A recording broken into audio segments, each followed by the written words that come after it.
Hello and welcome to the Flix Forum podcast, where each episode we go back and we look at a Netflix original film in the order of release. Today we have Netflix 358th film from 2021. It's the hidden camera comedy called Bad Trip. This is directed by Kitao Sakurai and stars Eric Andre, Lil Rel Howery, and Tiffany Haddish. I'm Jesse, I'm your host. Thanks for joining me today for this episode. As always, we will spoil this film as we talk about the film. So if you want to check this one out, give us a pause and come back a little bit later on, because we kick the show off with the Fast Flicks, where we do a quick little summary of what the film is all about. So this one's about two friends who drive across the country to follow a high school crush. This is a very interesting film. I'm going to spoil, like I said, I will spoil this. I'm going to talk through an awful lot of scenes in this. This is probably best off if you stop now if you haven't seen it, because I'm going to talk specifically about bits that are funny in this film, because this is as I said at the start, a hidden camera sort of prank comedy film. So the more you go into the film with surprise, probably the better. So let's talk about how this one ended up on Netflix. So the translations for this film around the world: in Spanish, it's called A Heavy Trip. In Hungarian, it's called Teasing Movie. No idea what that means. In Japanese, it's called Bad Trip, A Journey Across the Country. In Polish, it's called Pranksters on the Road. In Chinese, it's called Fight All the Way to the End. In Turkish, it's called Chasing a Joke. It's quite clever, because that's what they are. They're chasing a joke the whole way through. And in Vietnamese, it's called Super Trip. The tagline for this film, it had two taglines. One was Friendships Run Deep. Yes, good. So two friends, friendship. And the second one is Real People, Real Pranks. So that's the realism of this film, is that they're claiming everything in this film is a prank, which we'll talk about as well. So the film, it was conceptualized by Andre after he attended Robert McKee's story seminars, and he consulted Jeff Tremaine and Nathan Fielder. When the film was finished, Andre screened it for the comedian Sacha Baron Cohen, who obviously is a veteran of hidden camera prank shows and films. So you'd know some of his characters, such as Borat or Bruno or The Dictator, etc. The film was scheduled to have its world premiere at the South by Southwest Festival on March the 14th, 2020. But the festival was cancelled due to the COVID-19 pandemic. The film was then scheduled to be released theatrically by MGM's Orion Pictures on April 17th, 2020, but was pulled from the schedule because of movie theatres being closed, because of the restrictions around the pandemic too. It had previously been scheduled for a theatrical release in October of 2019 as well as February of 2020. The film was accidentally released digitally on Amazon Prime Video for a brief time on April 17, 2020. It was taken down soon afterwards, but was available long enough to be leaked onto file-sharing platforms such as the Pirate Bay. In May of 2020, so after it had been shared online, it was announced that MGM had sold the film to Netflix, with the leak reportedly not impacting or affecting the sale of the film. So quite a funny little story there, that it got leaked and still able to sell it to Netflix. Lil Rel Howery, who plays the character of Bud in this film, he went on Jimmy Kimmel Live and he said that he almost quit the film over a mishap during a Chinese finger trap scene, where he and Eric Andre were accidentally led to the wrong barbershop for filming. The shop owner was unamused and actually chased the two out with a knife, as seen in the final cut of the film. However, since they went to the wrong location, the security team was stationed at the shop they were supposed to use in the film and couldn't help out, which really upset Howery. He vented to his friend Tiffany Haddish. So not only did she convince Howery to stay on in the film, but approached Andre about being in the film as well. As luck turned out, the producers were already looking to recast the role of Trina because of scheduling conflicts with the previously cast actress, and Tiffany Haddish made it into the film. So that's how we've got our three main leads in this film. There is a deleted scene from this film that features a cameo by Chris Rock, but that scene was cut because people recognized him instantly, which, I'm going to talk about a few of these things later on. There is a gorilla prank in this film, which we'll talk about too. This was originally going to be filmed at the Atlanta Zoo, but after the zoo were told about the prank, they didn't want their name to be involved with the film. So interesting. Maybe that gives you a bit of a clue, if you haven't seen the film, what this might encounter. All right, what are the critics and audiences? Well, hang on, before we do the critics, this did hit Netflix on the 26th of March, 2021. It was filmed across a variety of locations in America: Georgia, South Carolina, California, New York. It was nominated at the MTV Movie and TV Awards for Eric Andre for Best Comedic Performance as well. All right, critics and audiences, what are they saying? On Rotten Tomatoes, this is certified fresh on 80%. That's on 75 reviews, so super positive from critics on Rotten Tomatoes. The audience has it at 75%. That's on more than 500 ratings, so again, very, very positive. IMDb sits at a 6.5 out of 10 on 28,000 ratings, so again, impressive. Letterboxd a 3.3 out of 5 on 92,000 ratings. Big numbers on Letterboxd there. And even bigger when you look at how many people have logged it on Letterboxd, 130,000 people. Then we go to Metacritic. Metacritic, 61 out of 100 on 17 critic reviews. So in that traffic light system, that is green. Green for go. And the audience as well, 6.5 out of 10 on 50 reviews. Also green. So positives, positives, positives. What are my early thoughts for this one? The first 10 minutes of this film, I couldn't understand how this had such good reception from critics. I'd seen what the ratings were and I was like, oh cool, this is going to be a good film. First 10 minutes in, I was like, what on earth is going on? It was woeful. But then the laughs started coming fast and hard, and I did enjoy this film in the end. So some positives from me as we go through this episode. Let's talk about the characters in this film. We've got our three main characters. We've got Chris. Chris is a dreamer. He wants to explore and get out of this small town. He wants to see the world. He wants to chase his dreams. He's desperate to tell a crush from high school that he wants to be with her. That's his motivation. That's him as a character. His best friend, Bud, he is more down to earth and he lives in reality. But he does live in the shadow of his sister, who is a criminal, and he's afraid of her as well.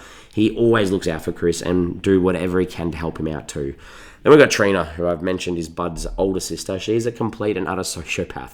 The boys take her car, she wants her car, and she's going to do anything she possibly can to get that car back.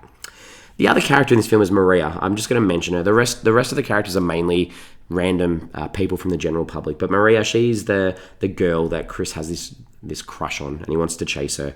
So she's a gallery curator in New York. That's why they need to go from Florida to New York. And they play her off almost as being the one character in the film who isn't in on the pranks. Even though you know she is, they do a good job of making it feel like she might be just one of those general people in the world too. The director, Kitao Sakurai, he's born in Japan, raised in Ohio. He has 19 directing credits, lots of shorts, comedy TV, but obviously he's worked with Eric Andre on the Eric Andre show. So that's how these two know each other. Eric Andre, 62 episodes, over 10 years, these guys are friends. And that's obviously how they made this film too. All right, let's talk about some scenes. I think it's hard to just sort of say the good scenes and the bad scenes. So I'm going to go through the film in chronological order almost and go through the pranks with what worked and what didn't for me. So I've already mentioned the start didn't work, so that's where we're going to start off with. And I think the car wash that we opened with the vacuum cleaner pulling off Chris's clothes, followed by Trina going into Bud's work, having a go at him in front of customers, stealing from the cash register, and then had this scare prank of a plumber in the house.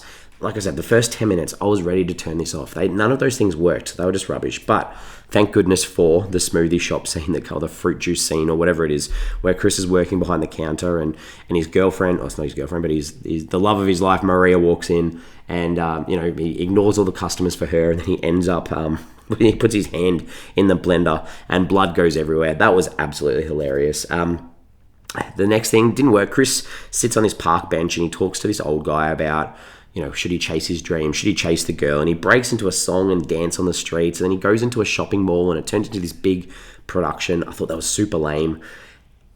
Trina. So Trina escapes from the prison bus. She's hiding under the bus. She gets out. There's a guy cleaning graffiti on the wall. And she's asking him for help. Where did the guard go? The guard comes looking. She comes back. This guy's really freaking. I thought it was really clever. I did feel for this guy, though. This is probably the one character in the film I felt for that. He's on that borderline of committing a crime in helping her, even though she's an actress. So I thought that was good. Trina then goes to the car lockup place to get her car, realizes that the boys have got her car, and just starts breaking stuff, getting angry. That didn't work. Chris, on their drive, they stop at a gas or a petrol station, and he just pours petrol all over himself and then drives off with people looking, going, what's going on? I thought that was funny. The cowboy bar. Chris and Bud go to the cowboy bar. They get drunk. There's a conversation Chris has with this guy about wanting to have sex with Maria and ejaculations and orgasms and all that sort of stuff. That was bad, but then he falls through the roof and vomits everywhere. That was hilarious. Chris's visions of him being with Maria, I thought they were good as well. There's like a scene where guys are looking at her, so she beats them up, and there was a blind guy with a cane, and then she takes the cane and she's like, "What are you looking at?" and starts beating him too. That was funny. And they get married in the park and start kissing, and they kiss the celebrant, and then all three of them are kissing. I also thought that was funny too. But the highlight of this film, the gorilla scene at the zoo, the gorilla enclosure. To not only have Chris be done by the gorilla in the bum, but for him to then go back into the enclosure to get his phone and then get it done in the face with semen everywhere, it was hilarious, especially with the people on their tour group watching it, recording it. That was hilarious. They do a supermarket drug-infused scene. That was rubbish. But that does lead to the Chinese finger thing, where Chris and Bud wake up with their penises stuck together. They go across a golf course. They go into a barber shop, the Chinese restaurant. They use chopsticks to smash it off. That was hilarious. A little quick cut. Their car battery dies, and Chris has got a mechanic to help, and he like zaps himself, electrocutes himself, and Bud's in a portaloo, gets covered in poo. That was also funny. I didn't like Trina going into the restaurant looking for guys and then them coming in and then her coming back in. That just didn't land. As well as the military guy. I felt bad for him too. The art scene towards the end at the art gallery where Maria works and Trina smashes the car through, starts beating Chris with artwork, people running and they hang off the building and people standing below ready to catch. That was really well done. And the final scene at the big white party in the Hamptons where they dress as white chicks from the film White Chicks and then take over the music and dance. I also thought that was good too. And I got to mention the credits at the end too. They show all the behind the scenes stuff to sort of show that everyone was told in the end that they were in a movie, and they had some deleted scenes like Chris urinating in the bar on the billiards table. That was nice to sort of see no one was really impacted by the jokes or the pranks that these guys were pulling. So nicely done. Themes, ideas. What's this film trying to say? Obviously, the idea of speaking from your heart and following your heart and your dreams. You know, it's hard to break out of a small town and move on from dead-end jobs. Friendship's very important, standing by each other, even through thick and thin. You know, the tagline, what was it? Friendship runs deep. That's, you know, that plays on that too. And empathy too. Like all these humans in the general public, how they react when people are in dangerous or outrageous situations, and being helpful too. So some nice little things there too. What did I take away from this film? Lil Rel Howery. This guy is hilarious in Get Out. If you've seen Get Out, you know he's Chris's friend. His name's Rod in that. He's hilarious. In this film, he's just not given enough to work with. There's like this one scene where he's in the car and they're driving and he goes on about his sister and her cooking. And it felt like it was almost on a roll of that improvised, funny jokes. And it just didn't quite get there. So I was a little bit disappointed that there weren't some more laughs from him in this film. Some questions, some pondering, some thoughts, some ideas.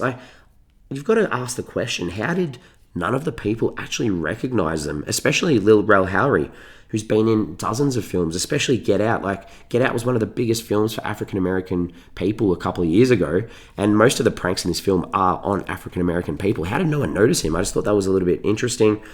I think it was clever that the production couldn't be called out on social media. Like, you obviously see at the zoo scene that there's people that are in this film that are recording what they're seeing on their phones. Like, it didn't make the news. It didn't make social media. It didn't, because they moved from town to town. So cleverly making this a road trip and going to different towns means there's not a whole bunch of people being pranked in the one location, which would then sort of get out and ruin the idea of this film too.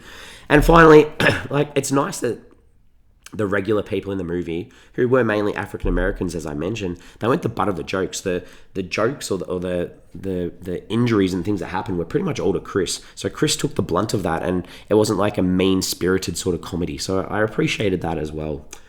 I'm ready to wrap this up. We give the film a rating out of 5. So for me, like, in the end, this has some pretty outrageous laughs, and the effort that it must have taken to put together some of these pranks, it's pretty commendable.